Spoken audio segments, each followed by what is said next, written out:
Alright guys, this is Woefully Overconfident, the first level of Ewan's Last Stand. I'm going to show you how to get the most amount of gold. Remember, this first set of videos is just the tutorial, so the times aren't going to be right. I'm not doing as fast as possible. I'm going to try and explain it. If you were to do this on a standard campaign, you have to kill Ewan right here. But first, you have to kill the little statue thing, or you fail. As I mentioned in the first video about the tutorial, we are going to rush it, which means going straight after the shrine.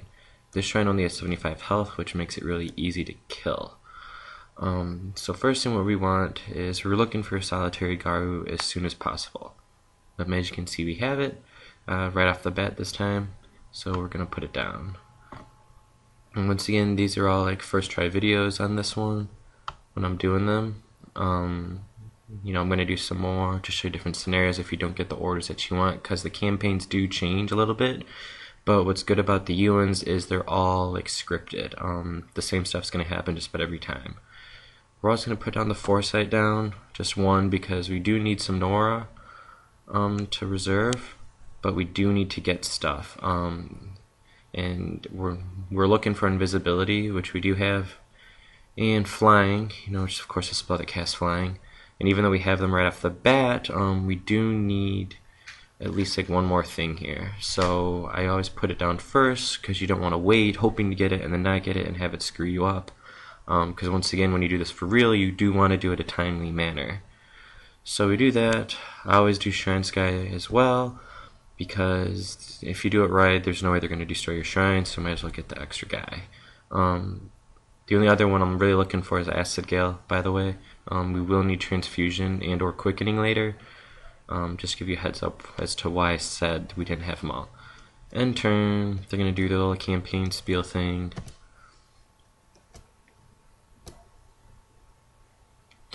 My turn now. I put the Garu on the left side, as you may have noticed, because you don't want to go to the right side, as you will see, because I got like the mead trap, and when you do that, I think like 4 drunken thugs come up. I'm not going to do it right now because it'll mess it up, obviously. But then that'll take away your invisibility, and you can, you don't want your Garu to die. You can, right now, we're going to be moving, I'm going to put invisibility on them. You notice I couldn't cast flying because it cost 35 instead of 30, like your typical spells. I'm going to move to this spot right here. There's the mead trap that I spoke of. You don't want to move to this spot where my mouse is, because that's where this little drunken thug guy might go. Obviously, you don't want to get into any conflict. What is noted, though, is if you don't have invisibility and you only have flying, it is okay to cast flying and move to like about where my mouse is right now. Now that may seem like a death trap, but it's not. Some of these little Dwarven Defender guys and maybe the Sharpshooter guys attack him, but they don't swarm on you and kill you. So as long as you cast invisibility on the next turn, you will be okay. I'm not going to do that in this video because, it's the safer route to go with invisibility. I'll do it in another video when I do the run-throughs, just so you can see, because, sometimes, of course, you don't get the spells that you want, but, that's what makes the game. And you can see the Dwarven Drunken Thug guy moved, but he's nowhere near us, so we're good. And we do have Acid Gale, so we basically have everything we need to beat this one. I'm going to click it anyway. Get flying. So Floating Bear.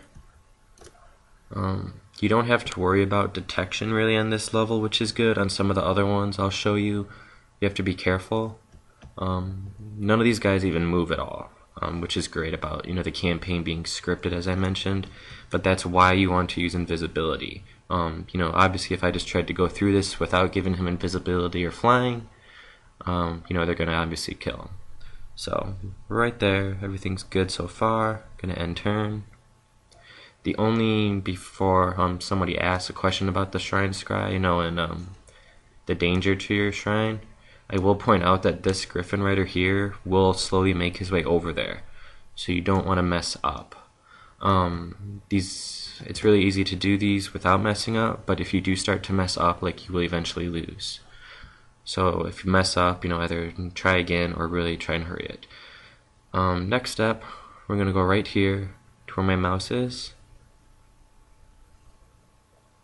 Obviously it's not being detected, but I will point out as to why I moved to that specific spot.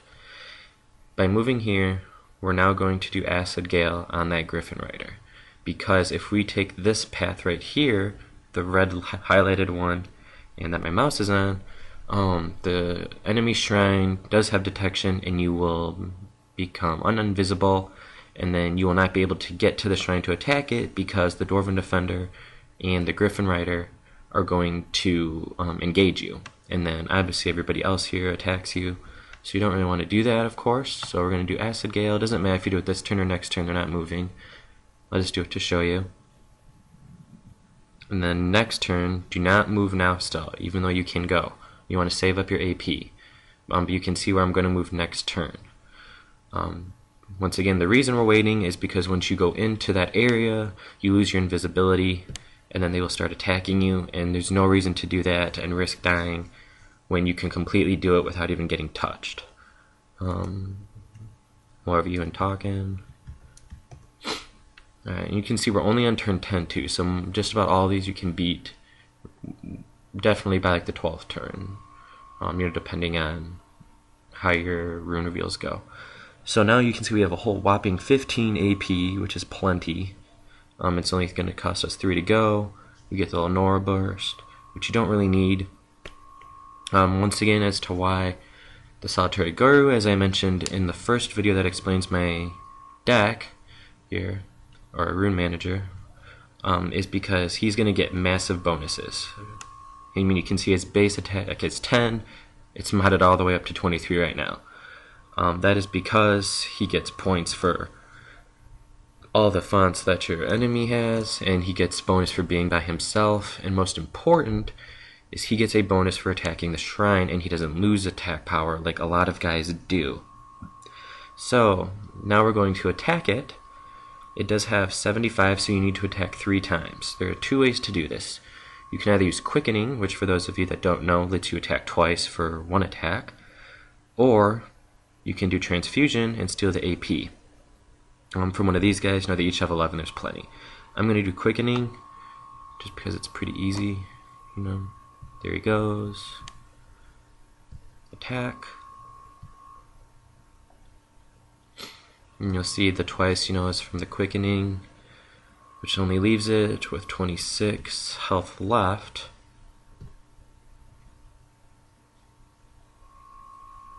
And that's what we do when he's dead. So there you go. First one's pretty simple.